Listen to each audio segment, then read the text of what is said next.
Uh, so this is vlog 3.2 for AP Seminar, the second vlog of the school year, and I decided to change things up a little bit because I thought it was getting a little boring with me in the desk. The lighting wasn't that good, and so yeah, now I'm holding my microphone in front of me, which looks odd, but the audio is fine, so that's all that matters. So yeah, second week of school uh, in 2024. So yeah, let's get into it. So yeah, speaking about the IRR, this whole week was literally about the IRR. I'm done with the IRR. I'm not really content with it because some of the articles were like long and had a lot of statistics in it, and it took me like a solid day or two to actually interpret the statistics to actually understand what it means. So when I'm writing my IRR, I know what I'm talking about and I have these studies to back what I'm saying, so that it makes my point credible and it makes my relation, like my connection to the author, better. So I mean, yeah, there's a lot of statistics in this one, especially because there's a lot of testosterone treatments that are being used. TTs is what they're called, and there's a lot of placebos as well, which are included in the studies. So it's really important for me to understand what the studies are actually trying to achieve, like the independent variable, the dependent, the constants, everything. And it was a little hard because I had to ask Miss Flores and Miss Kramer what those meant, like the beta value in a lot of these statistics. At first, I was going off my own, and I thought it was talking about the null hypothesis, which it's not wrong, but in this case it was wrong, because the null hypothesis was really talking about the slope. So there's like a scatter plot made of all the different treatments given, and then the beta value was basically the slope of the line, and like obesity and testosterone had a negative correlation, meaning if obesity was high, testosterone was low, and testosterone was high, obesity was supposed to be low, and that was a negative correlation. So if an individual was found to have a negative effect, the beta value would be negative of that study, and vice versa with a positive beta value.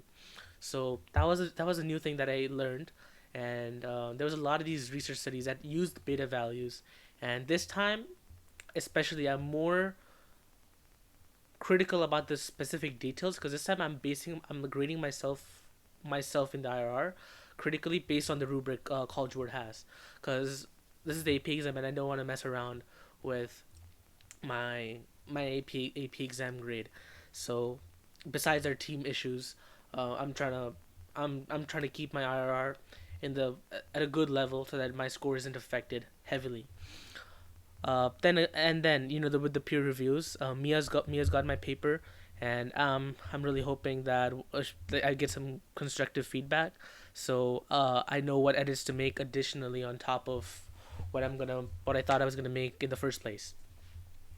I think my team's IRR is coming pretty good. Penrique, Tony, Carolina, we have had good IRRs. Carolina's IRR was the one that I was a little more concerned about, and then that's coming out to be pretty good. So yeah, that's a positive thing. Good. Same with Tony and Enrique. Their papers are good. Completely backed up by the researchers, and I'm looking forward to the TMP. And speaking of the TMP, I feel like there's not enough time from when the IRR ends and then when we actually make our presentation. Because I feel like we end today and then 3 days later it's due. I feel like we need like a little bit more time because like we're also gonna be going through like a lot of like stuff with the TMP, like showing it to the class, changing a couple things, formatting it and everything. So I feel like if we had like maybe 2 days more on just making the presentation, like maybe including a weekend in it in between, that'd be perfect. Cause I mean it'll be nice to have some time because like last time with the cryptocurrency, me and Lanuka had a lot of time over Thanksgiving break, and that's kind of convenient as well. Yeah, we had a lot of time over Thanksgiving break, and we were able to do a good chunk of our work to restructure how our presentation was, and to have the final product as we did, and also to have some time to actually rehearse it because I don't want to go over time this time. I'm trying to keep it under 10 minutes, even though everybody would love to hear me speak for 11 and a half minutes.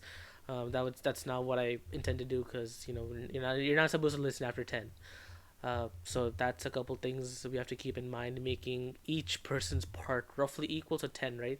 That's like roughly like one and a half, like 1.8 minutes or something. So just ensuring like some of the little details. Why did I say 1.8? It's gonna be like 2.3 or 2.4 minutes per person. Sorry about that. But yeah, yeah, keeping it under time, making the information valid, sourcing, authors, credibility, all that stuff.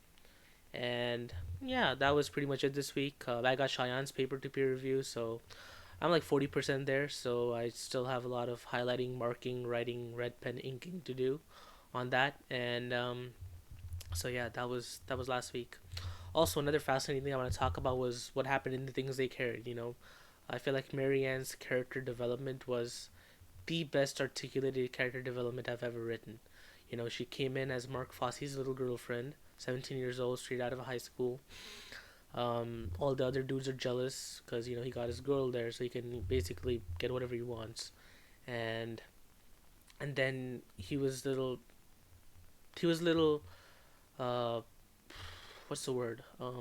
He was holding back from sending Marianne with the Green Berets for ambushing, and then she got disappeared. I mean, she disappeared for like a day, and then she came back. Fosse thought she was doing some other stuff, and then with the little ritual she did after she disappeared for like 3 weeks with the tongues and shit, like that was absolutely hideous and scary. Especially what you showed me after class that day. That tongue necklace was bizarre, and the detail with the dog tags was even better. I mean, I'm saying better as in like details, but it was actually pretty gross, uh, horrifying. I couldn't like drink water like the next period. I was thirsty, but I mean, I feel like it was so well written, and it really showed that Fosse didn't belong, and then Martha was kind of doing her, not Martha, Marianne was doing her role in serving her country, although she was a woman. And I mean, yeah, that was brilliant. I find it, and yeah, that's all I have to say for this one. Yeah, have a good rest of your day whenever you're watching it, and yeah, peace.